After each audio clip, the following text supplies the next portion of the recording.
Dans le livre de 1 Jean 5,19, la Bible nous dit: nous savons que nous sommes de Dieu et que le monde entier est sous la puissance du malin. Moi je suis de Dieu, vous l'êtes aussi. Mais ce monde est dirigé, contrôlé par la puissance du malin. Noël, c'est l'échange des cadeaux. À cette époque-là, quand le bébé est né. Père Noël, c'est le Saint Nicolas, en grec Nikos. Nico veut dire destructeur et las veut dire peuple. Donc Nicolas veut dire le destructeur de peuple. Le jour où Jésus-Christ est né, tout recommençait à zéro. L'ordre était décroissant et l'ordre est devenu croissant. Réfléchissons ensemble. Le jour où Jésus-Christ est né, tout revenait à zéro. Mais on nous dit que Jésus-Christ était né le 25 décembre. Donc c'est que le 25 décembre, c'est le premier jour de l'année. Bien aimé, le jour où Jésus-Christ est né n'est pas mentionné dans la Bible. Et le mot Noël n'est pas mentionné dans la Bible. Du début de Genèse à Apocalypse, il n'y a pas quelque part que la Bible mentionne le mot Noël. Je vous salue tous par le nom précieux, glorieux, puissant du vainqueur de Golgotha, Jésus-Christ de Nazareth. Meilleur vœu chez vous. Noël est-elle biblique ou non? Nous sommes conduits par la Bible. En dehors de la Bible, c'est déjà le péché. Maintenant, entrons dans l'histoire. Bien aimé, nous avons 7 fêtes de l'Éternel dans la Bible. La fête de Pâques, la fête de Pentecôte, la fête des pains sans levain, la fête des prémices, la fête des trompettes, la fête des jours des expiations et la fête des tabernacles. Nous avons 7 fêtes dans la Bible. Mais pourquoi les chrétiens d'aujourd'hui ne donnent pas beaucoup d'importance à ça?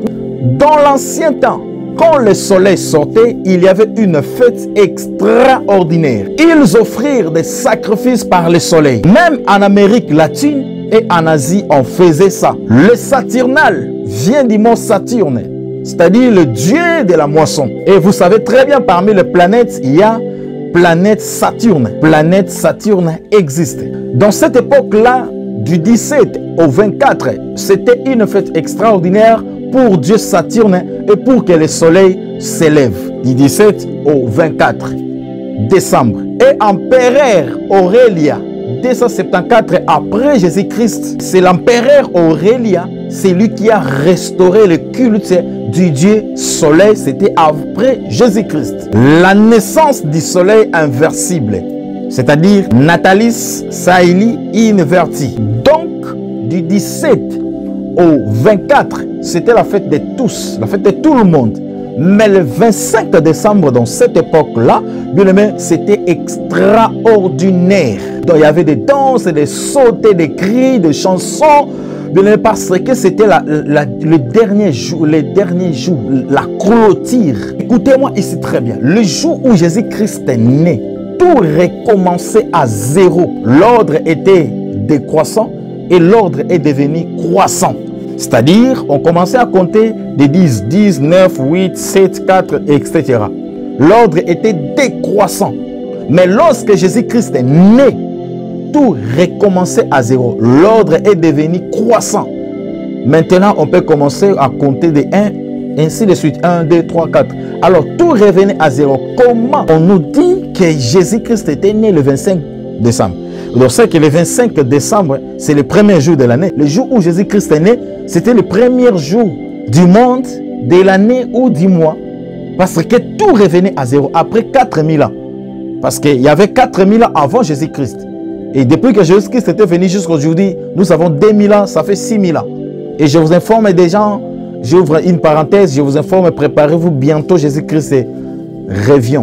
Bientôt Jésus-Christ revient. Que tu veuilles ou pas, Jésus-Christ revient bientôt. Nous avons peu de temps. Il nous reste peu de temps. Bien aimé, laisse-moi vous dire que tout revenait à zéro. Alors comment il peut naître le 25 décembre parce que tout recommençait à zéro? Si Jésus-Christ vraiment est né le 25 décembre, c'est le 25 décembre, c'est le premier jour de l'année. Vous voyez, c'est le mensonge pire bien organisé. Le jour où Jésus-Christ est né, bien aimé, la Bible ne mentionne pas ça. La Bible nous dit dans Deutéronome 29, 29, ce qui est révélé pour nous et pour nos enfants, ce qui est caché est pour Dieu.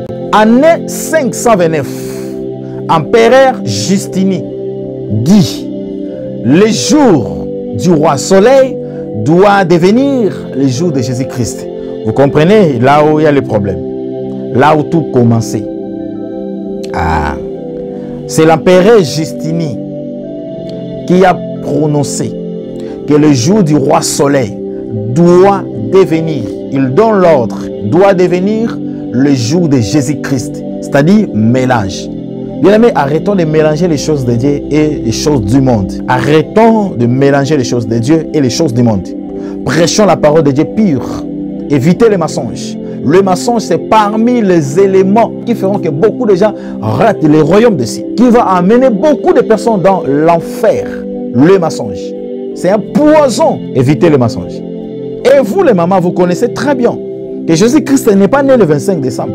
Mais quand même, vous laissez vos enfants à fêter cela. Et vous dites à vos enfants que c'est le jour du Seigneur. Mais en soi, vous-même, vous le savez très bien que c'est le mensonge. Mais comment un vrai parent peut laisser son enfant dans la songe pendant longtemps? Moi, je sais très bien que devant moi, il y a un trou. Mais je permets quand même à mon enfant de passer par là. Je suis un mauvais papa. Quel genre de père que je suis? Dès lors que j'ai compris que devant moi, il y a un trou, je ferai tout de mon bien pour empêcher mon enfant de traverser là.